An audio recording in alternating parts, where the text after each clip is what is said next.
Take off your socks right now. Both feet. Take them off, set them flat on the floor, and look at them under a good light before you do anything else tonight. Most people look at their feet and see dry skin, maybe a callus, maybe a toenail that needs trimming, something cosmetic, something for later. What I see when I look at feet, and specifically at the feet of people over 60, is a real-time report from the deepest layer of your nervous system.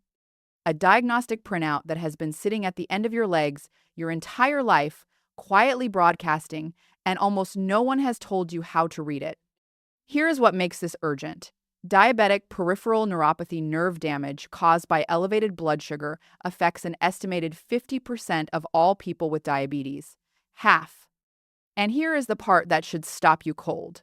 Roughly 50% of people living with type 2 diabetes right now do not know they have it, which means there are tens of millions of Americans whose nerves are being damaged at this moment by blood sugar levels they have never had tested or have had tested and been told were borderline or a little high, and then sent home with nothing more than advice to eat less bread. The nerve damage does not wait for a diagnosis. It starts early, it progresses quietly, and by the time most people feel it, the window for easy reversal has already narrowed significantly. But the feet know. The feet carry the evidence long before any symptom becomes undeniable. And tonight, in the next 20-something minutes, you are going to learn exactly what to look for. Subscribe to Dr. Laura Chen and join us as we build toward 100,000 subscribers. Every person who finds this channel is one more person who gets the information the system never delivers in a 1-2 minute office visit. Before we go through the 6 signs, I want to demolish one belief that is costing people real health outcomes every single day. The belief is this: tingling, numbness, or burning in the feet means poor circulation. That is the first thing most people assume, and it is the first thing many non-specialist clinicians default to as well. It is your circulation. Take more walks. Circulation and nerve function are not the same system. They are related, and yes, they can fail together, but they fail through completely different mechanisms, they produce different patterns of symptoms, and they require completely different interventions. Treating nerve damage as a circulation problem is like replacing the wiring in your house because the water pressure is low. The two systems are inside the same walls. They are not the same pipe. Research published in Diabetes Care, one of the primary peer-reviewed journals in the field, has established clearly that peripheral neuropathy and peripheral arterial disease are separate conditions with separate diagnostic criteria, even when they appear simultaneously in the same patient. Knowing which one you are dealing with is not a detail. It is the entire ballgame. To understand what you are looking for tonight, you need to understand what is actually happening inside your feet. Your feet are the farthest point from your brain. They are also the most mechanically stressed part of your body. The average person takes between 6,000 and 10,000 steps per day, which means the tissues of your feet absorb and transmit more repetitive load than virtually any other structure in the body. Running through every square inch of your feet is a dense network of peripheral nerves, the long, thin fibers that carry 2 types of information. Sensory signals travel upward: pressure, temperature, pain, vibration, the texture of the ground beneath you. Motor signals travel downward, the instructions from your brain that control the small muscles of the foot, keeping your toes positioned correctly, maintaining your arch, balancing your gait. A third category, autonomic nerve fibers, controls the local sweat glands and the tiny blood vessels that regulate skin, moisture, and temperature. All 3 types of nerve fiber are vulnerable to elevated blood sugar. Here is the mechanism. Glucose, when chronically elevated, attaches to proteins through a process called glycation. It essentially caramelizes the proteins that form the myelin sheath, the insulating layer around each nerve fiber. That sheath is what allows the electrical signal to travel cleanly and quickly from foot to brain and back. When the sheath degrades, the signal slows, distorts, weakens, and eventually stops. Think of it like the rubber insulation on an electrical cable slowly being eaten away from the inside. The wire is still there, but the signal can no longer travel through it cleanly. At first you get interference. Eventually you get silence. And here is what makes this dangerous in a way that nothing else quite matches. When the sensory fibers fail, you lose the ability to feel injury. You cannot feel the blister forming inside your shoe. You cannot feel the temperature of the bath water you are stepping into. You cannot feel the small stone pressing into the ball of your foot. The injury happens, the tissue breaks down, and you walk on it for days, sometimes weeks, because the alarm system has lost its batteries. That is how a small foot wound becomes a deep infection. That is how a deep infection becomes a surgical emergency. That is the mechanism behind more than 100,000 lower limb amputations performed in the United States every single year, the majority of which begin not with sudden catastrophe, but with a wound that was not felt, not noticed, and not treated in time. The first sign is the one you will test tonight, and it requires nothing more than a wooden toothpick and 90 seconds of attention. Sit somewhere comfortable. Take one foot in both hands. Close your eyes, or have someone do this for you, with your eyes closed. Using the blunt end of a toothpick, not the sharp tip, press lightly against the pad of each toe, the ball of the foot, the arch, and the heel. At each point, ask yourself, do I feel this? Can I tell where exactly it is touching? Healthy peripheral nerves in the foot detect light pressure with precision. If you find areas where the sensation is absent, reduced, or where you cannot accurately locate the touch without looking, that asymmetry is clinically significant. Research indicates that loss of plantar pressure sensation on the bottom of the foot, is one of the earliest detectable signs of peripheral neuropathy, often appearing years before pain or overt symptoms. The second sign is in the skin itself, and it is one of the most frequently misread findings I encounter. Look at the skin on your lower legs and feet. Is it unusually dry? Not winter dry, not soap dry, but chronically, persistently dry in a way that does not respond to any amount of moisturizer. Does it have a thinned, almost shiny quality in places, as though the surface has been stretched or polished flat? Those autonomic nerve fibers I mentioned, the ones that control the local sweat glands, are often the first casualties of diabetic nerve damage. When they fail, the sweat glands stop receiving their signal. The skin stops producing its own moisture. It becomes dry, fragile, prone to cracking at the heel and the ball of the foot. And those cracks, those tiny fissures in skin that is no longer being maintained by its own autonomic nerve supply, are entry points. In a person with elevated blood sugar, where immune function is already compromised, those cracks are the beginning of the chain that ends in the surgeon's suite. Run your palm slowly over the skin of your lower legs and the top of your feet. A healthy foot has a subtle, faint texture. Skin that has lost its autonomic nerve supply feels different, thinner, papery in places, almost too smooth where it should have texture, cracking where it should be supple. The third sign is temperature asymmetry, and this one you can check right now without any tools. Place the back of your hand, the more temperature-sensitive surface, against your left foot, then against your right foot. Hold each contact for 10 full seconds. In a healthy person, both feet should feel approximately the same temperature. Small differences are normal. But a significant and consistent temperature difference between your two feet, one that you notice every time you check, is not something to attribute to how you were sitting. It reflects asymmetric blood flow and, more specifically, asymmetric autonomic nerve function regulating the small vessels of each foot.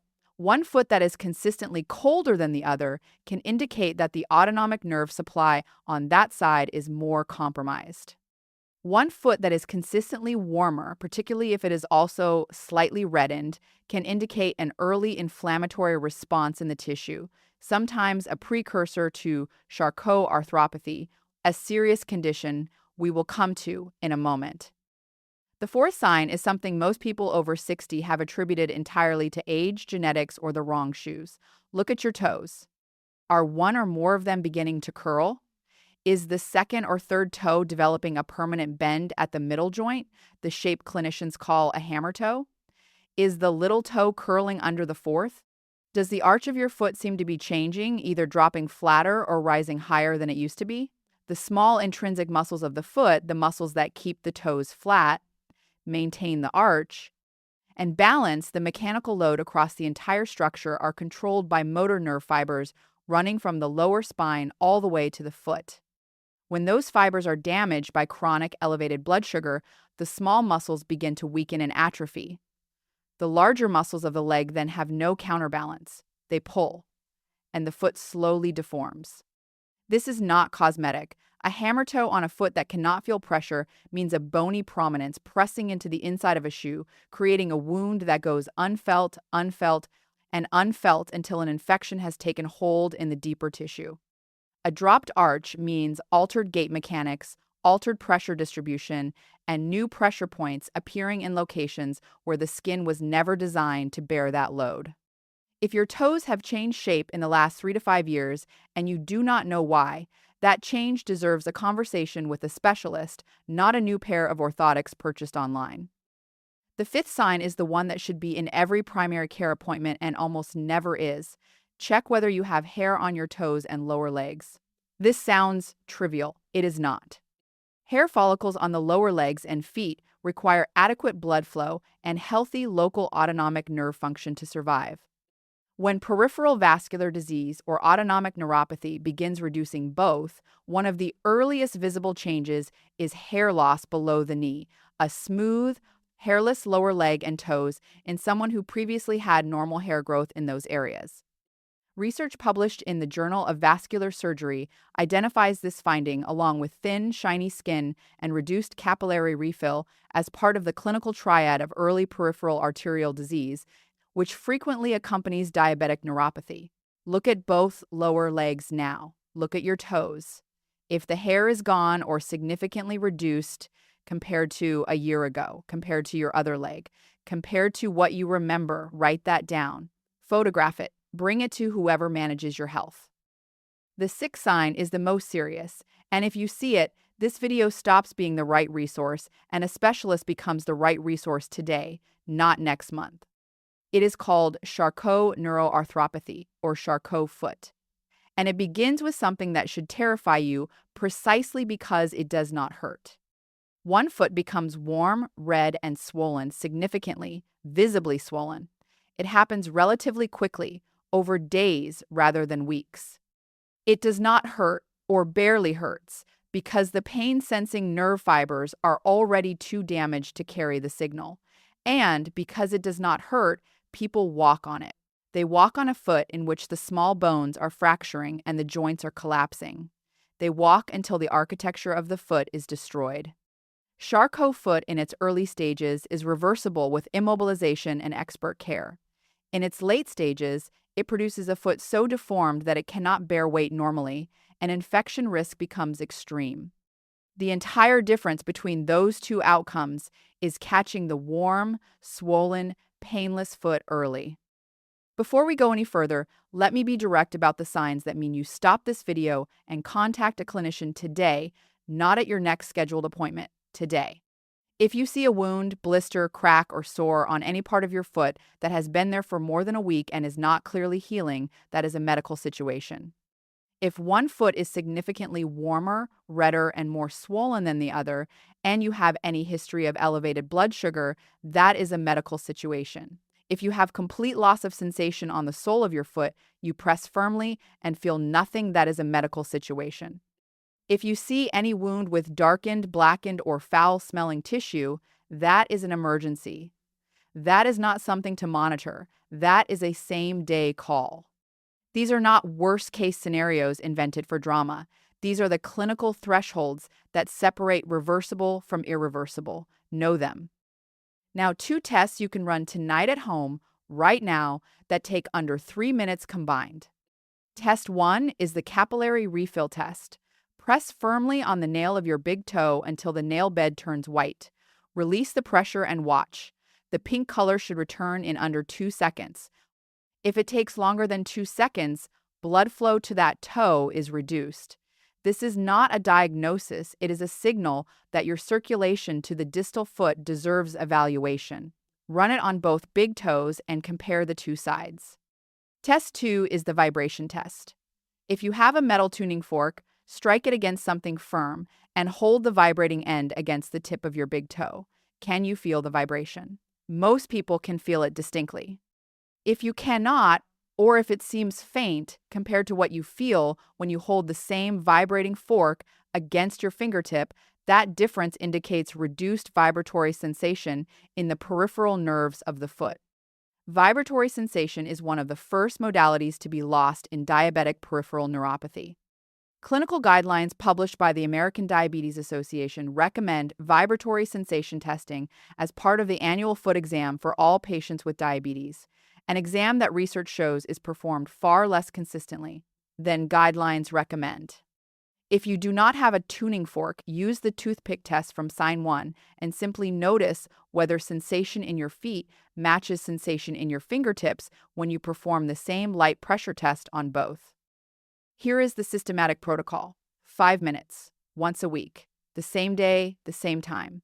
Think of it as a biological log you are tracking change over time, not making a one-time assessment.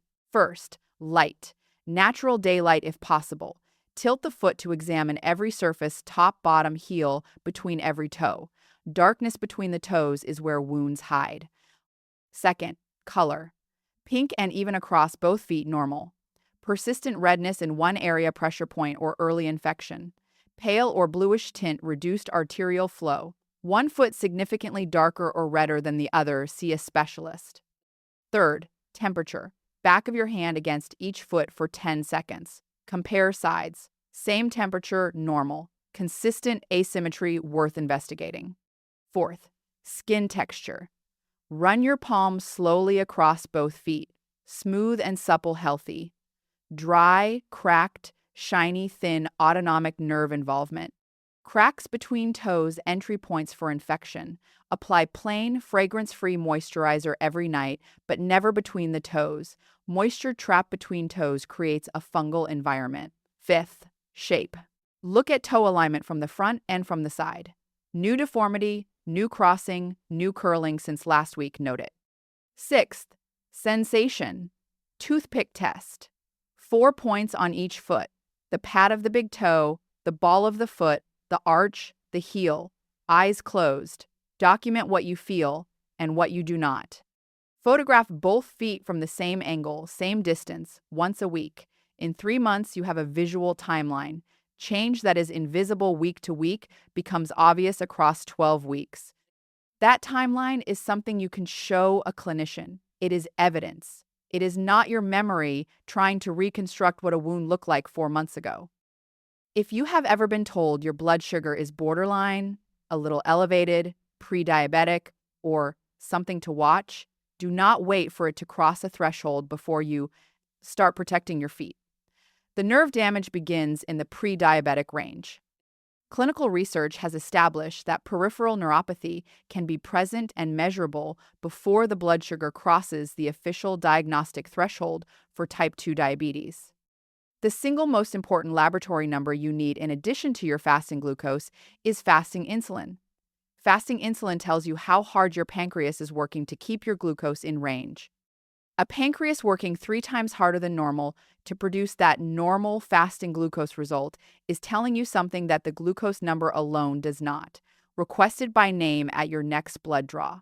Most standard panels do not include it automatically. And ask your clinician to order an HbA1c glycated hemoglobin, which reflects your average blood sugar over the preceding 3 months, not just the number on the day of the test. Here is what you can do consistently starting tonight that directly supports peripheral nerve health and reduces the rate of damage. Morning. Before your first step, spend 60 seconds doing ankle circles, 10 rotations clockwise, 10 counterclockwise on each foot. Then stand and rise onto your toes. Hold for 2 seconds, lower slowly. 10 repetitions. This activates the calf muscle pump, the mechanism that pushes venous blood from your feet back toward your heart at the start of the day before gravity has had 12 hours to work against you. Throughout the day, never sit for more than 45 minutes without standing and taking 20 steps. Set a reminder if needed. The venous blood stagnation that accumulates in the feet and lower legs during prolonged sitting is not just a circulation issue. It creates a hypoxic environment in the tissue that accelerates the very processes that damage peripheral nerves. Evening, the most important session. Wash your feet in warm water, not hot. You may not be able to accurately sense whether water is dangerously hot, so test the water temperature with your elbow, not your foot. After washing, dry thoroughly, including between every toe with a separate gentle pat on each space. Apply unscented moisturizer to the entire foot, heel, sole, top, but not between the toes. Then, with your feet elevated slightly on a pillow or folded blanket, spend 3 minutes doing the toothpick sensation test in the visual inspection protocol described above. Before sleep. If you have any confirmed reduction in sensation, do not sleep without examining the bottom of both feet first. A simple hand mirror on the floor allows you to see the sole without bending. What you are looking for is anything that was not there this morning. Here is something worth knowing and worth thinking about honestly tonight. The physiological changes that make peripheral neuropathy both more common and more aggressive, reduced nerve regeneration rate, slower immune response to early infection, declining growth hormone that slows tissue repair all accelerate after 60. After 70, the rate of acceleration increases further. The timeline between a small foot wound and a serious outcome compresses with each decade. That is not said to frighten you. It is said so you understand why this exam, 5 minutes, once a week, is not optional after a certain age. It is basic anatomical maintenance for the tissue that holds you upright and carries you through every remaining day of your life. How old are you? Write your age in the comments right now, and tell me where in the world are you watching this from tonight. I read every single comment, and knowing which age group makes up this audience and where they are directly shapes what I cover in the next video. Every comment makes this channel more visible to people who need this information and have no idea it exists. If this reached you, help it reach someone else. Take care of your feet tonight. Not tomorrow, tonight.